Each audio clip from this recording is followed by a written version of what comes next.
Sekarang ujian-ujian yang menghalangi kita untuk memahami la ilaha illallah, Allah ciptakan namanya setan. Namanya setan. Setan itu syaitan, itu artinya makhluk yang selalu berupaya untuk menjauhi hubungan kita kepada Allah. Dia halang-halangi. Ya. Ngapain sih ngaji tauhid? Paling itu-itu juga, susah buat kerja. Ya, susah buat kerja. Lah, kalau umpamanya Allah sudah ridho, enggak pakai kerja, rezekinya Allah kasih kok. Ini bisikan setan. Alladzi yuwaswisu fi sudurin nas, yang selalu menggoda, membisik-bisikkan, bikin kita was-was. Ngaji enggak ya? Ngaji enggak ya? Ngaji enggak ya? Tuh. Ya. Selalu bikin kita was-was itu. Setan yang dimaksud di sini alladzi yuwaswisu fi sudurin nas minal jinnati wan nas tuh. Setan ini bisa berbentuk jin, bisa berbentuk manusia.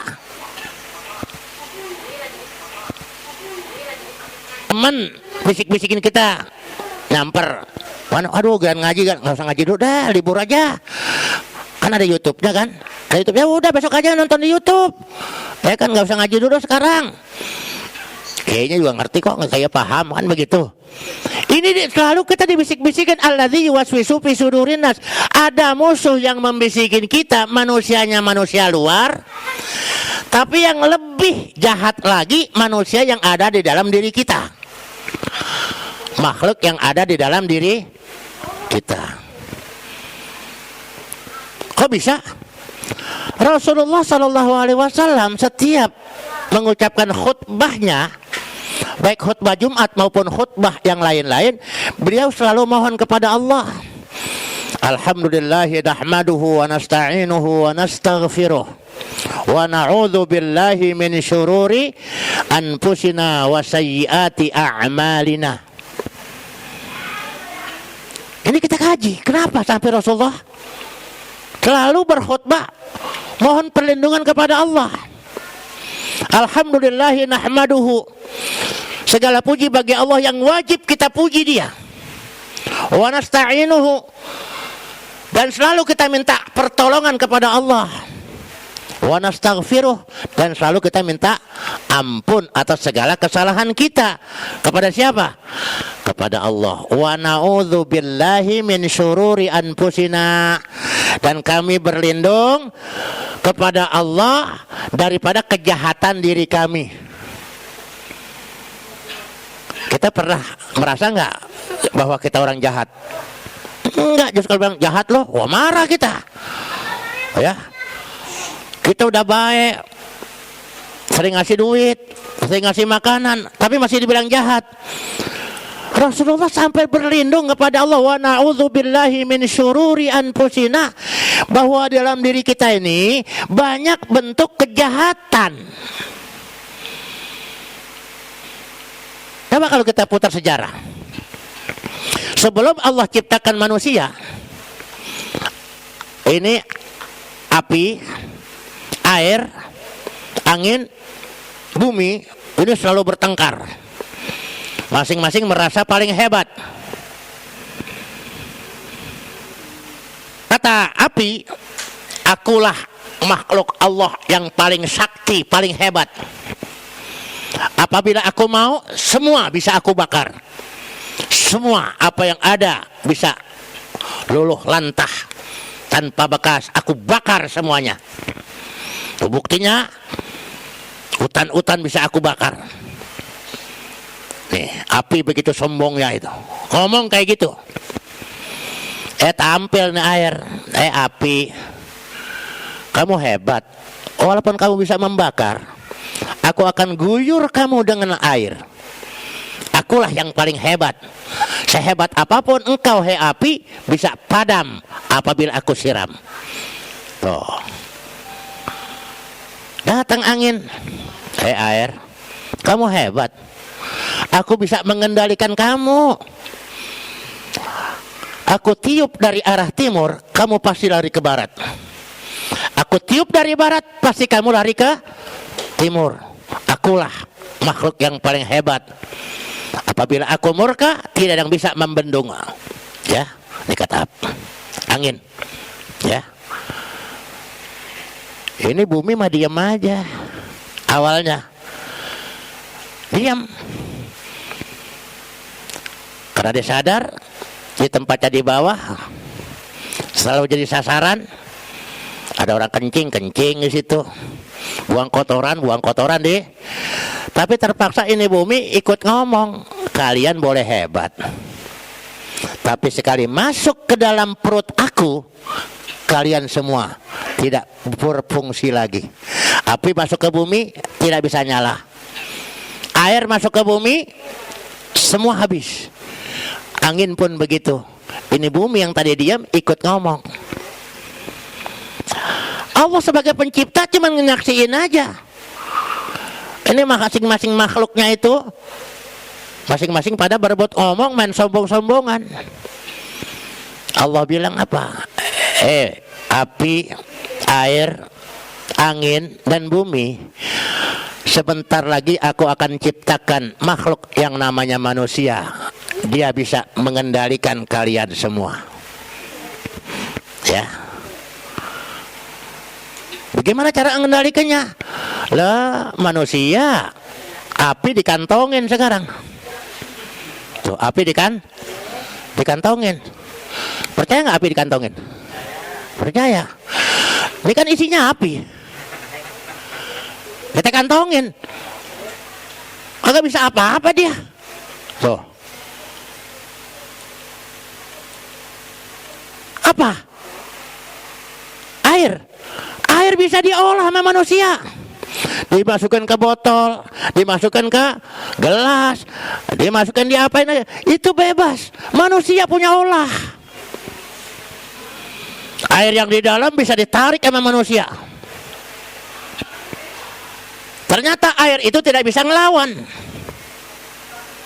angin. Angin sekarang manusia bisa bikin angin. Dianyam bambu, dipotong-potong tipis, dia jadi angin, doh kan gitu. Jadi angin. Capek mau dikatakan, dibikin kipas angin. Kagak ada angin, dihidupin bisa jadi angin ciptaan manusia tuh. Ya. Bumi. Ya bumi diapain aja juga diem sama manusia kok. Digali, dipacul, ya dibojak-bojak, bikin keramik, bikin apa segala macam, diinjak-injak, bumi diam aja. Itulah manusia yang diberikan Allah, dibekali akal, bisa menundukkan semua makhluk-makhluk yang sombong. Cuman akhirnya keempat unsur ini dimasukkan oleh Allah ke dalam diri manusia. Ya, ada unsur api. Ada unsur api. Kita yakin nggak diri kita ini punya unsur api? Api sifatnya apa? Panas. Di mana letaknya itu? Di mana letaknya? Dalam diri manusia, api itu Allah titipkan di kuping. Kok di kuping? Ya, coba aja kalau orang marah-marah, ngomelin kita, kesel nggak? Kesel. Kenapa kesel? Kenapa kita kesel? Karena kita dengar. Coba kayak bolot dimaki-maki juga denger aja dia. Loh. Ya kan? Karena dia kagak dengar. Allah titipkan unsur api ada di kuping. Kenapa? Orang ngomong gini sono bisa kedengeran, marah. Ya. Ya kan tuh unsur api ada di kuping. Unsur air ada di mata. Kalau lagi sedih nangis segala macam tuh, itu keluar air mata itu hampir beember-ember itu, ya, hampir taruh di anduk kalau macam hampir bisa diperes itu saking banyaknya. Lah di mana ini ada penampungan airnya di mana? Kelilipan dikit keluar air. Kita colok, kalau nggak berani colok aja. Keluar air nggak? Keluar air. Tuh, Allah titipkan tuh tempat air ada di mata, angin di hidung. Pulang sholat Jumat, pulang dari mana-mana, perut lapar. Nah, ini baunya bau ikan peda ini, asik banget segala macam. Padahal yang goreng di mana tahu, dibawa sama angin. Masuknya ke kuping apa ke hidung? Masuk ke hidung. Wah, ini di mana nih? Sedap banget rasanya segala macam. Nah, inilah ada unsur angin yang ditampung di hidung. Padahal yang goreng di mana, kita merasakan nikmatnya ada di mana. Tuh. Ya. Kalau bumi di mulut. Mulut apa aja masuk. Nah, bumi apa aja masuk ah? Air kencing masuk, kotoran masuk, air susu masuk. Kayak bakal nggak percaya, tuang aja.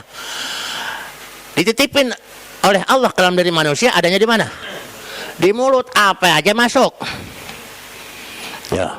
Ini bapak-bapak, ibu-ibu pernah nggak makan batu? Pernah makan batu nggak? Pernah. Kalau nggak percaya, lihat aja tuh ulekan buat apa namanya? Buat ngulek sambal, lama-lama tipis nggak? Masuknya kemana? Ke perut kita. Ya. Itu pisau buat iris-iris lama-lama tipis. Tuh, ada unsur batu, ada unsur besi segala macam masuk ke dalam diri kita. Nggak ada yang ditolak pakai hidung, apa? Pakai mulut. Semua masuk, apa aja masuk ke sini. Nah, masing-masing unsur ini punya ego sendiri-sendiri. Itu yang muncul kejahatannya gitu. Ada unsur apinya, bentar marah, ngomel pakai mulut, mata melotot. Tuh. Kan semua pada ngikut semua. Ya, cuma gara-gara kuping ngedenger, diomelin abis-abisan, akhirnya ikut ngoceh, mulut keluar, mata melotot, hidung kembang kempis. Wah, kena ngos-ngosan begitu. Lah mau kagak mau kan, hampir kembang kempis begitu, ngomel-ngomel seperti itu. Inilah ego manusia yang dikatakan min syururi anfusina. Makanya manusia itu biar paham. 28 huruf hijaiyah ada pada 4 unsur tadi. Makanya perlunya kita baca Quran biar kita paham. Jadi 4 unsur tadi itu ada dalam huruf hijaiyah. Jumlah huruf hijaiyah ada berapa? 28. Masing-masing mewakili 7 huruf untuk masing-masing unsur. Ya. Unsur api itu anggotanya alif, ha, to, mim, fa, shin, dan zal. Ya, ini unsur api. Ya, unsur api alif, ha, to, mim, fa, shin. Ya, shin besar, shin, zal. Api itu sifatnya harun yabisun, panas dan kering. Kalau nggak percaya dekatannya tabunan. Bagaimana rasanya? Panas dan kering, meringsang. Ya, itu unsur api. Yang kedua unsur tanah. Ba, waw, ya, nun, sod, ya, ta, dan dot. Ulangi, ba, waw, ya, nun, sod, ta, dan dot.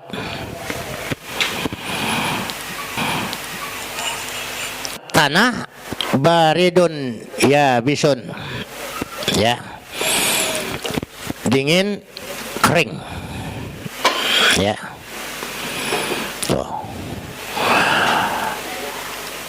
Angin atau udara. Jim, zai, kap, shin, op, sa, dan zo. Ulangi, jim, zai, kap, shin, op, sa, dan zo. Ini unsurnya unsur angin atau unsur udara. Yang keempat unsur air. dal, ha, lam, ain, ro, kho, dan ghain. Ya, ulangin. Dal, ha, lam, ain, ro, kho, dan ghain. 28 huruf hijaiyah ini ada di dalam diri kita. Makanya seharusnya kalau kita fungsikan semuanya, kita gampang membaca Al-Quran. Dan Al-Quran inilah yang menjadi obat kalau kita punya penyakit. Ya, jadi sakit apapun berobatnya kembali kepada Quran, sebetulnya begitu. Kalau kita paham, nggak perlu obat-obat dokter, kembali kepada Al-Quran. Wa nunazzilu minal Qur'ani ma huwa shifaun wa rahmatun lil mu'minin. Dan kami turunkan Al-Quran tidak lain kecuali adalah obat buat manusia dan rahmat. Cuman karena kita nggak percaya, kita pengen yang instan. Disuruh baca Quran, nggak mau. Di Quran itu ada ayat-ayat syifa namanya. Di Quran namanya ada ayat-ayat syifa. Seorang ulama besar namanya Imam Qushairi, anak seorang gadis, anaknya itu hilang ingatan.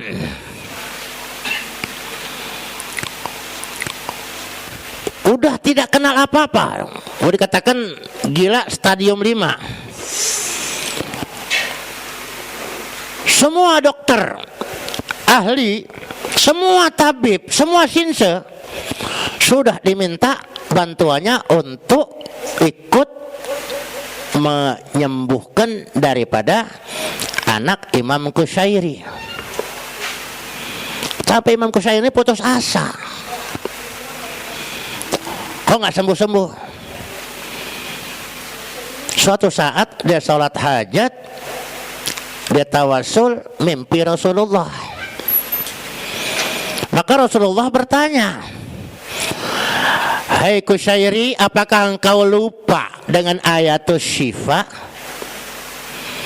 Apakah engkau lupa dengan ayat-ayat kesembuhan yang ada dalam Al-Quran?" Imam Qushairi baru ingat, dicarilah apa itu ayat-ayatnya, kemudian dibacakan. Setiap habis sholat, anaknya dibacain ayat syifa, taruh di air, ditiupin, kemudian diminumin. Nggak lama kemudian anaknya sembuh.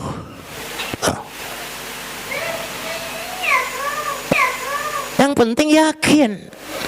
Tidak mungkin Allah salah mengatakan wa nunazzilu minal Qur'ani ma huwa shifaa'u wa rahmatun.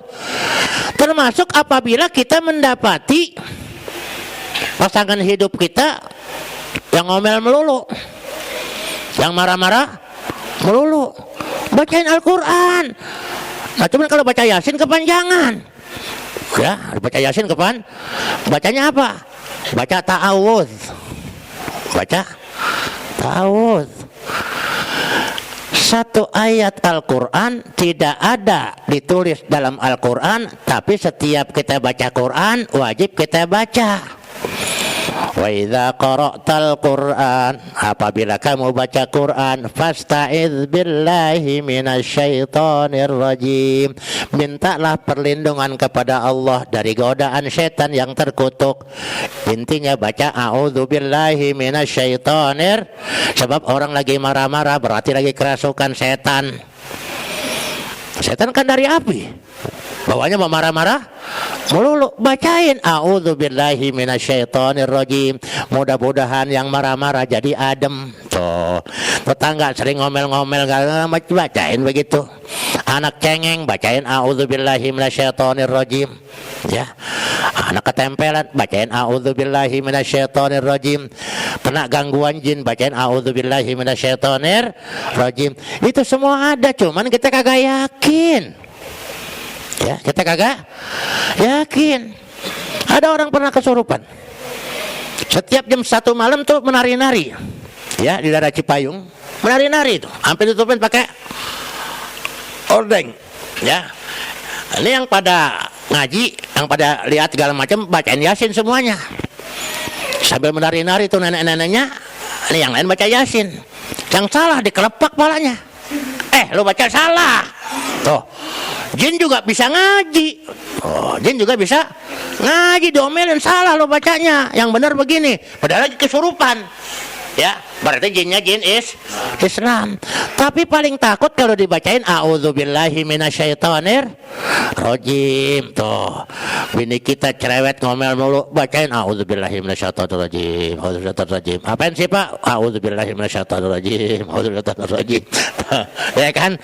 Nanti juga bapaknya ketawa sendiri. Kenapa sih? A'udzubillahi minasyaitonir rajim. Kan itu, ya. Ya semua itu ada jalannya. Ini Al-Qur'an. Karena 28 huruf hijaiyah, kan Al-Quran isinya apaan sih? Kan huruf hijaiyah. Nah, huruf hijaiyah inilah yang ada dalam diri kita dan bisa mengobati diri kita dari segala macam penyakit, mau penyakit lahiriah, mau penyakit batiniah. Rajin-rajin kita baca Quran. Tuh.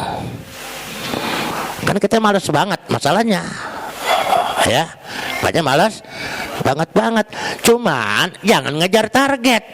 Baca Quran ngejar target, yang penting hatam, yang penting bukan. Kenapa? Dihayati bacanya itu betul-betul taqarruban ilallah, supaya kita bisa lebih dekat kepada Allah. Sebab kalau kita udah rajin baca Quran, masih ngomel-ngomel, berarti Al-Qurannya itu belum meresap ke dalam diri kita. Baru bacanya di mulut. Ya, kalau rajin baca Quran tapi masih sering ngomongin orang, berarti baca Qurannya belum manjur. Tuh. Kalau baca Quran rajin kalau main, tapi masih tukang bohong, tukang nipu. Lah, ini juga sama seperti itu. Sedangkan baca Qurannya adalah dialog kita kepada Allah Subhanahu wa Ta'ala. Nah, kalau kita hidup, mati, dan dibangkitkan nanti, yang kita andalkan hanya la ilaha illallah, mana mungkin sih orang berani mengatakan bahwa tahlilan itu bid'ah? Tahlilan itu kan baca la ilaha illallah. Seandainya oke lah, Nabi nggak pernah mencontohkan, tapi karena kalimat la ilaha illallah ini bisa menggugurkan dosa yang banyak. Ada orang non muslim selama 60 tahun baru dikasih hidayah Allah, dia sadar. Maka dengan ucapan la ilaha illallah itu dosa 60 tahun bisa rontok. Nah, kalau dosa 60 tahun, 80 tahun bisa rontok dengan la ilaha illallah, mana mungkin kita akan meninggalkan kalimat la ilaha illallah? Daripada ada orang kematian kita ngobrol, daripada orang kematian kita main remi, kita main gaple, lebih afdol mana dengan kita baca la ilaha illallah? Nah, baca la ilaha illallah inilah dikatakan tahlilan. Halala yuhallilu tahlilan. Arti tahlilan itu membaca la ilaha illallah. Seandainya Rasulullah kagak mencontohkan, tetapi karena kalimat ini kalimat yang sangat-sangat dibutuhkan oleh kita umat Islam, maka kita nggak usah ikut-ikutan. Atau terserah dia mau bilang bid'ah, mau dibilang sesat. Bahkan ada itu tetangga sebelah mengatakan begitu, seluruh ulama ahlu sunnah mengharamkan tahlilan. Oh, ini terlalu, ya. Ahlu sunnah yang mana? Ya, ada juga ahlu sunat, tukang sunat, ya kan? Tapi kalau la ilaha illallahnya itu tahlilan, halala yuhallilu tahlilan. Ini yang kita harapkan. Sementara la ilaha illallah dikatakan afdalu ma qultuhu ana wan nabiyuna min qabli la ilaha illallah. Ucapan yang aku ucapkan dan para nabi ucapkan yang lebih utama adalah la ilaha illallah. Gak usah kita terpengaruh dengan paham-paham mereka. Tetap silahkan jalan. Ya, silakan jalan. Kenapa? Coba itu yang kita harapkan. Kalimatu haqqin 'alaiha nahya wa 'alaiha namut wa 'alaiha wa biha nub'atsu insyaallahu minal aminin. Harapannya supaya kita masuk surga. Ya. Nah sekarang semua kan tentunya pengen masuk surga kan? Pengen nggak masuk surga? Ada yang nggak pengen masuk surga? Ya. Kalau yang nggak pengen tuh orang stres berarti. Ya kan? Semua kita preman aja kalau ditanya kalau ente mati masuk apa? Surga dong. Tuh preman. Tukang mabuk, sholat kagak, puasa kagak. Kalau mati ditanya, ente kalau mati masuk apa? Surga dong. Doh, kan gitu. Sekarang kita tahu nggak passwordnya masuk surga tuh? Password tuh, semua kan ada passwordnya. Jangan sampai kita di surga bengang-bengong doang. Kok lo pada makan nasi goreng? Kok gua kagak? Lo kok dapat anggur? Kok kagak? Kan? Cuman bengong aja kita.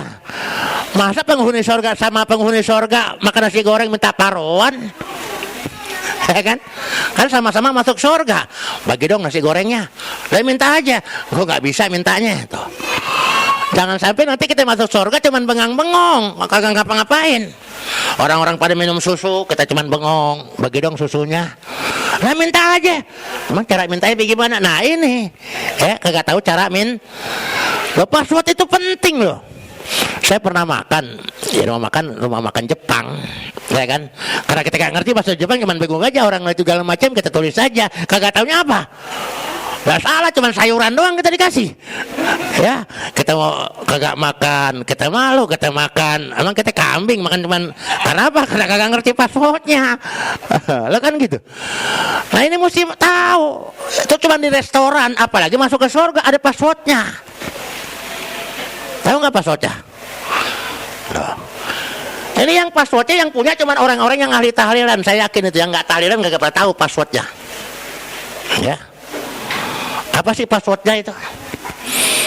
Itu di dalam surat Yunus ayat 10 itu udah dijelasin. Cuman kita baca Quran kita nggak tahu kalau itu passwordnya orang masuk surga.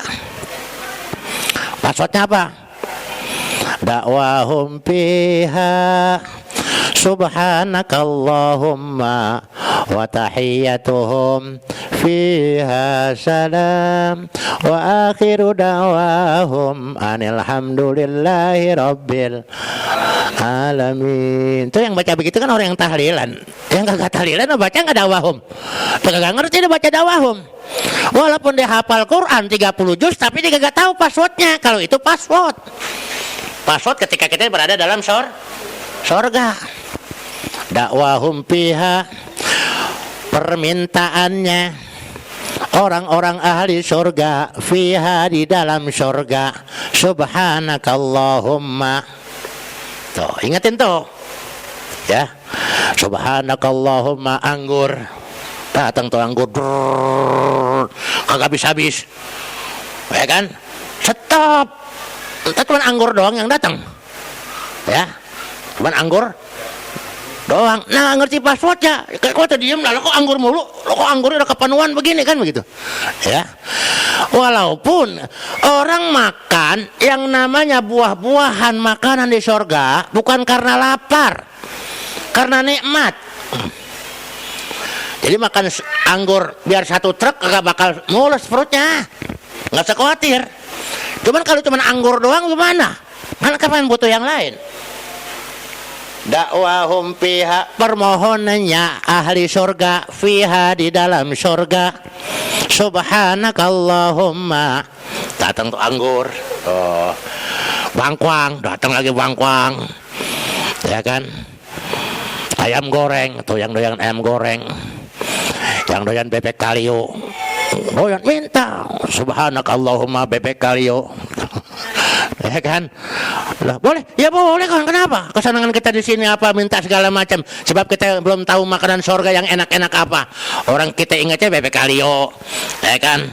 Sabana, ingatnya cuma gitu-gitu doang, ya kan? Padahal makanan surga itu banyak, tapi karena kita baru masuk, agak tahu namanya apaan, ya. Tuh. Kalau nggak tahu namanya subhanakallahumma, ya Allah yang merah-merah. Tuh, yang merah-merah aja sebutin apa? Ya apaan aja kan begitu. Ya, karena nggak ngerti. Nah, untuk nyetopnya bagaimana? Alhamdulillah, stop tuh. Ya, nggak pakai pijit tombol. Subhanakallahumma anggur. Udah cukup rasanya. Alhamdulillah. Subhanakallahumma pengen jalan-jalan, udah siapin mobilnya. Tuh, jangan sampai tuh mobil banyak pada datang semua. Mau naik yang mana kita bingung. Stop. Alhamdulillah tuh. Wa akhiru da'wahum, dan akhir permintaannya ditutup dengan alhamdulillahirabbil alamin. Itu passwordnya. Ya, subhanakallahumma pengen nengokin temen, ya, di kapling sorga nomor sekian. Wah, akhiri alhamdulillahirabbil alamin. Ini password penting, jangan sampai nanti kita masuk surga bengang-bengong, agak tahu mau minta apa, gue bingung, ya kan? Apa permintaan kita? Minta pasti dikasih oleh Allah Subhanahu wa taala. Ini sifat-sifat ayat ini menyifati penghuni surga. Dakwahum fiha, permohonannya ahli surga di dalam surga. Subhanakallahumma, tuh passwordnya subhanakallahumma. Wa tahiyyatuhum fiha salam. Salam kehormatannya adalah salam. Salamun alaikum tibtum fadkhuluha khalidin. Tuh. Malaikat Ridwan ngucapin salam, salamun alaikum tibtum fadkhuluha khalidin. Begitu kita masuk, teman-teman kita yang udah masuk duluan, salamun alaikum tibtum fadkhuluha khalidin. Malaikat-malaikat yang melayani kita, bidadari-bidadari yang melayani kita, menyambut kita dengan ucapan salamun alaikum tibtum fadkhuluha. Ya, kita makan kagak pernah berak, kagak pernah kencing. Tapi gimana kita makan nggak pernah berak? Nanti perutnya mules dong, jadi kembung. Kita ingat nggak waktu kita di dalam kandungan ibu, makan nggak? Minum nggak? Berak nggak? Kagak. Tuh. Di surga juga begitu, makan apa aja kagak bakal mules. Mules tuh tahu di sini, makan kebanyakan mules, kagak makan juga mules. Sambal kepedesan mules, kurang sambal juga kurang enak. Di sana udah serba nikmat aja dah udah. Bumbunya udah pas aja udah. Enggak ada cerita kasinan tuh di sini. Ya, kepedesan tuh di sini, di sana udah nikmat aja udah. Ya. Kalau sini kepedesan dikit bibir kita pada jontor. Di sana enggak ada cerita kepedesan, semua apa yang kita makan semua serba nik.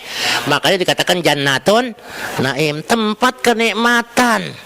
Nah, kalau tempat kenikmatan ini hanya diberikan Allah untuk kita yang beriman kepada Allah. Makanya beruntung kita punya orang tua, punya guru, pemahaman yang dikasih tahu password masuk surga. Jangan cuma sampai masuk surga doang, tapi passwordnya apa?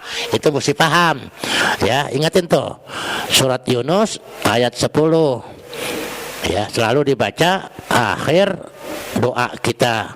Da'wahum fiha subhanakallahumma wa tahiyyatuhum fiha salam wa akhiru da'wahum anil hamdulillahi rabbil alamin.